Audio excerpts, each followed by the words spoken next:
नमस्कार दोस्तों, मैं दिनेश सागला स्वागत करता हूं आपका हमारे YouTube channel maths with Dinesh में। दोस्तों, कल हमने एकाधिकेन विधि और उदरतिर्क विधि इन दोनों विधियों के द्वारा गुणा कैसे करते हैं वो सीखा था। तो अब हम आगे बढ़ते हैं और वैदिक गणित द्वारा वर्ग कैसे किया जाता है उसके बारे में डिस्कशन करेंगे।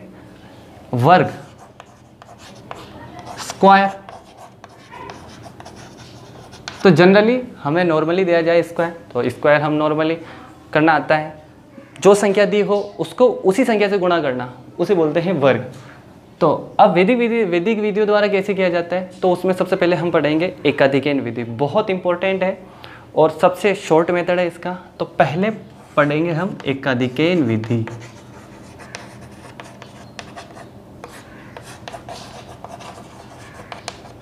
एकाधिकेन विधि द्वारा आप चंद कुछ ही सेकंड में इसका आंसर बता सकते हो, पर इसके लिए कंडीशन है कि इकाई का जो अंक है ना वो 5 होना चाहिए। ये कंडीशन लागू होती है। जिन संख्याओं में इकाई का अंक 5 हो उन सब का वर्ग आप एकाधिकेन विधि द्वारा कर सकते हो। जैसे एग्जांपल, मैं मान लो आपको 45 दूं तो 45 का स्क्वायर करना है। तो कुछ नहीं करना है दोस्तों, आपको ये 4 का एकाधिक कितना होता है 5, और यहाँ कर दो बस 5 का स्क्वायर। तो ये 4 × 5 = 20, 5 का स्क्वायर 25, और ये हो गया 2025। देखो दोस्तों कितना आसान है। बिल्कुल, मैं डायरेक्ट बता देता हूँ। ये देखो 3 और 5, तो देखो 3 × 4 = 12, 5 का स्क्वायर 25, ये इसका आंसर है। और देखो मान लो जैसे आपको दे दिया जाए ये, तो अब देखो 12 और 12 का एकाधिक होता है 13, और इधर करना है 5 का स्क्वायर। तो ये देखो 13 दूनी 26, 2 13 × 13 और 2 15, और 5 का स्क्वायर 25। तो ये हो गया देखो 15,625, है ना। कितना शॉर्ट मेथड है। इसे बोलते हैं एकाधिकेन विधि द्वारा वर्ग करना। बोर्ड एग्जाम के पॉइंट ऑफ व्यू से बहुत इंपॉर्टेंट है ये। इसमें से लगभग सवाल आना तय है, पर कंडीशन आपको पता होनी चाहिए किन संख्याओं का वर्ग करते, कि जिन संख्याओं के इकाई का अंक 5 हो उसका आप एकाधिकेन विधि द्वारा वर्ग कर सकते हो। तो इसे बोलते हैं एकाधिकेन विधि। अब दूसरी जो बहुत इंपॉर्टेंट विधि है,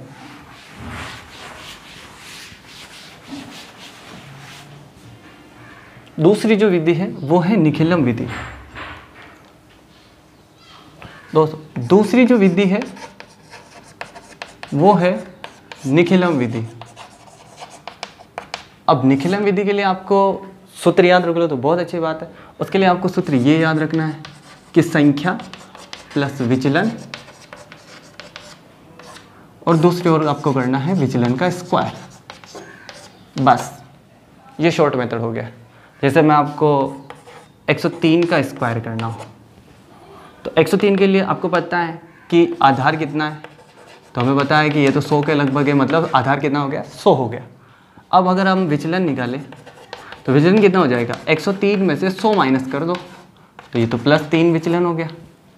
तो इसका मतलब ये 103 + 3 और दूसरी ओर 3 का स्क्वायर कर दो, तो 103 और 3 106, और 3 का स्क्वायर 9। अब यहाँ आधार में 2 जीरो है और यहाँ एक संख्या है, तो आप एक जीरो और लगा दो, तो ये हो जाएगा 10,609। ये इसका आंसर हो गया। देखो कितना आसान है। इसे बोलते हैं निखिलम विधि द्वारा वर्ग करना। मान लो एक और देख लो, जैसे आपको बोला जाए मान लो 98 का स्क्वायर करो। अब 98 ये भी 100 के लगभग है, तो आप आधार ले लो 100, तो विचलन कितना हो जाएगा, तो विचलन वही 98 - 100, तो 98 में से 100 गए तो -2, बस वही 98 में से 2 घटा दो और दूसरी ओर -2 का स्क्वायर कर दो, तो 98 में से 2 गए 96, और माइनस का स्क्वायर आपको पता ही होगा कि चाहे माइनस हो चाहे प्लस हो, स्क्वायर हमेशा प्लस होता है। तो 2 का स्क्वायर कितना होता है 4। अब यहाँ कितने जीरो है 2, यहाँ एक संख्या है तो आप एक जीरो और लगा दो, तो ये हो जाएगा 9,604। ये इसका आंसर है ना दोस्तों। कितना आसान है। इसे बोलते हैं निखिलम विधि द्वारा वर्ग करना। तो ये होगी निखिलम विधि द्वारा वर्ग करना। हम एक मेथड और सीख लेते हैं आज, उसे बोलते हैं द्वंद्व योग द्वारा वर्ग करना। तीसरी जो विधि है वो है द्वंद्व योग द्वारा वर्ग करना।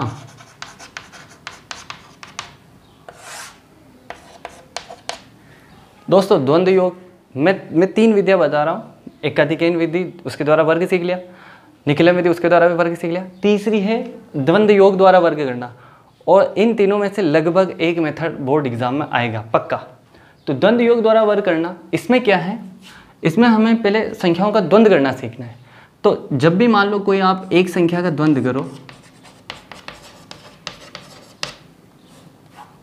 तो आपको केवल उसका स्क्वायर करना है। ये इंपॉर्टेंट है, ये समझ में आ गया, मतलब ये विधि समझ में आ गई। जैसे मान लो आपको 2 संख्या का द्वंद्व करना हो, तो कुछ नहीं करना है, इन दोनों को मल्टीप्लाई करो और उनका 2 से मल्टीप्लाई कर दो। मान लो 3 संख्या का द्वंद्व करना हो, तो क्या करना है दोस्तों, लास्ट और फर्स्ट वाली को गुणा करो और उसका 2 से गुणा कर दो, फिर बीच वाली संख्या का स्क्वायर कर दो। बस ये 3 का समझ लो, इससे बाहर इसमें कुछ नहीं जाएगा। मैं जैसे एक एग्जांपल बताता हूँ आपको। मान लो आपको दिया जाए कि 23 का स्क्वायर, अब ये 23 है, 23 का स्क्वायर है, तो क्या करना है, इसको आपको लिखने का ये पैटर्न ये रहेगा कि 2 का द्वंद्व, फिर 2 3 का द्वंद्व, फिर 3 का द्वंद्व। अब देखो मैंने अभी बताया कि एक संख्या का द्वंद्व करते हैं तो क्या करते हैं, उस संख्या का स्क्वायर करते हैं। 2 संख्या के द्वंद्व के लिए क्या करना है, उन दोनों को मल्टीप्लाई कर दो और उसका 2 से मल्टीप्लाई कर दो। जब एक संख्या का द्वंद्व करना है वापस, वो ही उसका स्क्वायर कर दो। तो 2 का स्क्वायर 4, 3 दूनी 6, 6 दूनी 12 और 3 का स्क्वायर, बस ये 1 आगे जोड़ दो, ये 5, ये 2 और ये 9, इन सबको साथ में लिख दो। ये हो गया आंसर, है ना दोस्तों। कितना आसान है ये मेथड, इसे बोलते हैं द्वंद्व योग द्वारा वर्ग करना। तो दोस्तों आज के लिए यही 3 विधियां हैं, प्लस एक कल वाली विधि थी वो। आपको ये चारों विधियों के सवाल करने हैं। मैं कुछ सवाल देता हूँ, आप ट्राई कीजिए और प्रश्नावली 1 से आप सारे सवाल कर सकते हैं।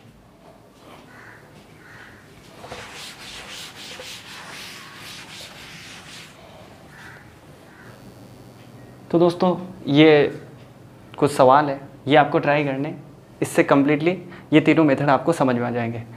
दोस्तों अगर वीडियो अच्छा लगा हो तो लाइक कीजिए, कमेंट कीजिए और इसे ज़्यादा से ज़्यादा शेयर कीजिए ताकि आपके दोस्तों को भी इसका बेनिफिट मिल सके। और स्टे होम, स्टे सेफ, क्योंकि अभी बाहर कोरोना है तो हमें घर से बाहर नहीं जाना है। जय हिंद।